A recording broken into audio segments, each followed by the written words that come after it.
Bonjour mes amis,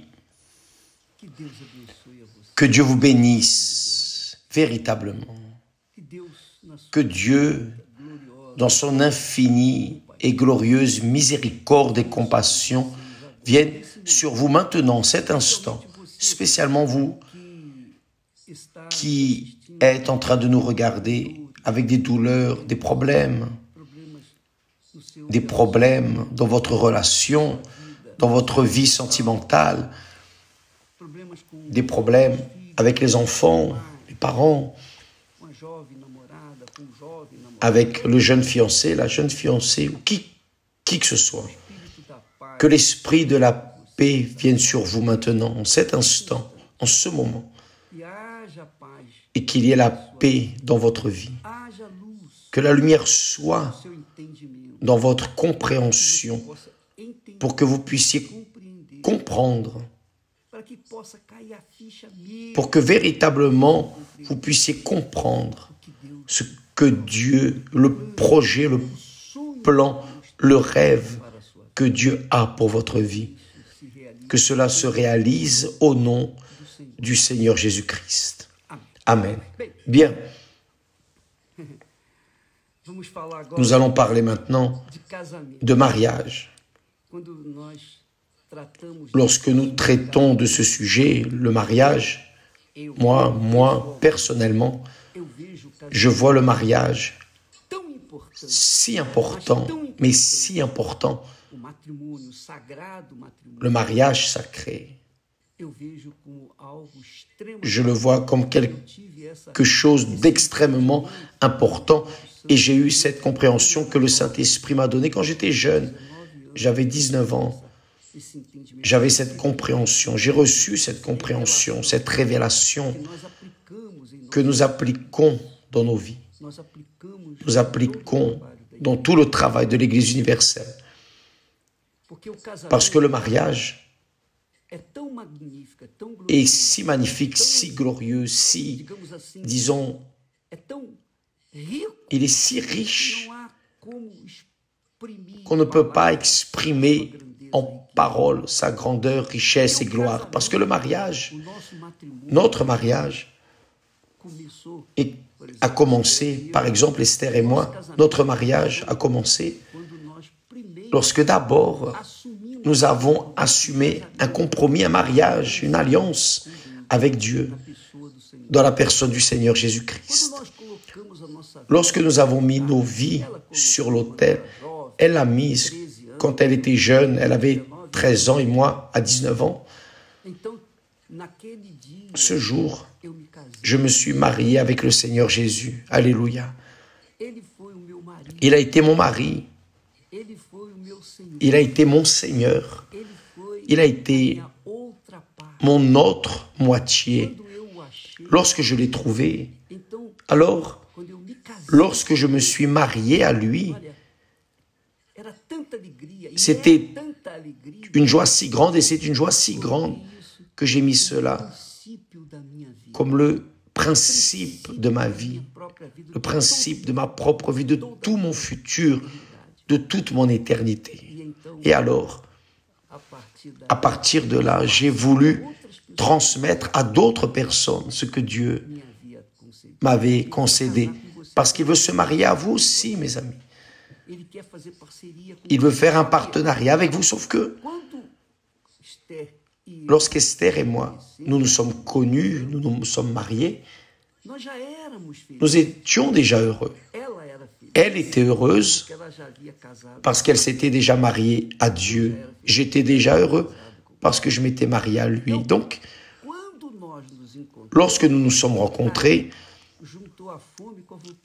se sont assemblés la faim et la volonté de manger. Donc, l'Esprit de Dieu, faites attention, l'Esprit de Dieu, notre Seigneur, s'est matérialisé dans l'union, dans notre mariage. Parce que je vois Esther comme Dieu dans ma vie. Elle me voit comme le Seigneur dans sa vie. Donc, nous vivons heureux malgré les luttes, les difficultés, les problèmes, malgré les déserts, nous nous sommes maintenus fermes, forts et inébranlables devant les situations que nous avons trouvées. Et cet amour entre nous demeure, il grandit chaque fois plus, il mûrit, il est plus agréable.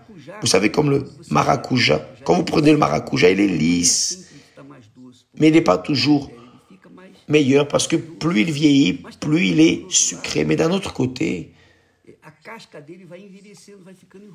sa peau vieillit. Notre mariage est ainsi, comme le maracuja qui est en train de vieillir à l'extérieur, mais chaque fois plus sucré à l'intérieur. C'est ce qui arrive en nous. Et c'est précisément cette félicité que Dieu veut vous donner. Parce que je ne suis pas ici voulant diriger la vie des personnes, résoudre. Non, je ne peux pas résoudre votre problème. Je peux vous orienter. Comment faire pour que vous veniez à construire votre château, votre vie, votre relation. Cela va dépendre de vos choix. Cela va dépendre de votre tête. Ne vous laissez pas entraîner par l'ambition de votre cœur, parce que le cœur est trompeur. Mais regardez avec les yeux de la foi, en accord avec la parole de Dieu. Voyez seulement, s'il vous plaît, ce que Jésus dit de ce trésor. C'est merveilleux. On a envie d'entrer là par Internet et vous embrasser maintenant et vous transmettre l'Esprit et vous donner ce que nous avons reçu du Très-Haut. Voyez, Jésus a dit, le royaume des cieux, voyez, le royaume des cieux, c'est là au ciel. D'abord, nous entrons dans le royaume de Dieu et ensuite, nous entrons dans le royaume des cieux. Le royaume des cieux est encore semblable à un trésor caché, occulte dans un champ. L'homme qui l'a trouvé le cache. Et dans sa joie, l'allégresse, la joie complète de Jésus, il va vendre tout ce qu'il a, et achète ce champ. Oui, ce trésor, mes amis, c'est le Saint-Esprit. Lorsque vous trouverez le Saint-Esprit, vous mariez à Dieu. Lorsqu'il entre en vous, il y a une lune de miel avec Dieu. Il est entré en vous et là, votre vie va être de joie, d'allégresse, de plaisir.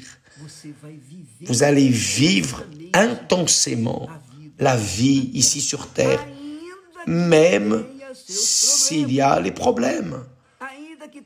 Même s'il y a les problèmes, les choses, les déserts, les tribulations, parce que tout cela, c'est pour que nous puissions grandir, mûrir, être encore plus doux pour Dieu. Comme le maracuja, Dieu permet les temps, la température, toutes ces choses que nous affrontons comme difficultés dans ce monde. Cela est pour ajouter des expériences. Vous qui me regardez en cet instant, vous savez, vous qui avez un peu d'expérience, vous savez à quel point sont précieuses vos expériences. Ce n'est pas vrai, par exemple, vous êtes une créature, vous avez déjà vécu un certain temps, vous avez mûri, vous ne voulez plus avoir de problèmes, vous ne voulez plus perdre de temps avec des inquiétudes de cette vie, et continuer à vivre une vie amère. Donc, comme une personne expérimentée, vous n'allez pas vouloir vous envelopper avec une personne jeune, inexpérimentés, enfants, comme cela se passe beaucoup. Ces personnes plus âgées, plus expérimentées, ils finissent par s'enthousiasmer par le cœur, par les yeux du cœur, du sentiment, et tombent amoureuses d'un garçon costaud, fort, beau, un Adam de la vie, un Adam de la vie. Mais lorsqu'elle l'emmène à la maison, cette chose belle et merveilleuse, le jour suivant, il est là en train de jouer des jeux vidéo, pas comme les enfants. Et là, vous regardez, vous dites, oh, quelle bêtise j'ai fait de livrer ma vie à cette créature qui est un enfant. Maintenant, il faut que je lui donne le sein, il faut que je change ses couches. C'est vrai ou c'est faux? Dites-moi la vérité. Mettez votre tête à sa place. Je vous dis ça, mes amis. Vous pouvez évaluer la grandeur de l'expérience que vous allez avoir. Parce que je valorise ces expériences. Donc, c'est pour cela que nous, Esther et moi, nous vieillissons ensemble. Mais c'est chaque fois mieux. Chaque fois mieux. Notre relation est chaque fois meilleure. Et là, s'accomplit cette parole que nous lisons en Proverbe. Mieux vaut peu avec la crainte de l'Éternel qu'un grand trésor avec le trouble. Peut-être que vous êtes cette personne qui veut être heureuse. Vous avez tout pour être heureuse. Rien ne vous manque.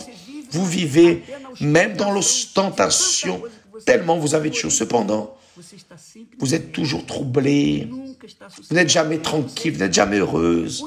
Où que vous soyez au Brésil, à Paris, que vous soyez aux États-Unis, vous avez le droit d'acheter tout ce que vous voulez, le meilleur de ce monde, de cette vie, meilleur de ce monde. Mais là, en vous, vous êtes vide.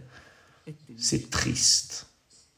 Vous vivez une vie d'amertume. C'est pour cela que vous devez faire des chirurgies plastiques pour maquiller ce qu'il y a comme tristesse, comme inquiétude et torture dans votre âme. S'il vous plaît, mon ami, mettez votre tête à sa place, cher ami, mettez votre tête.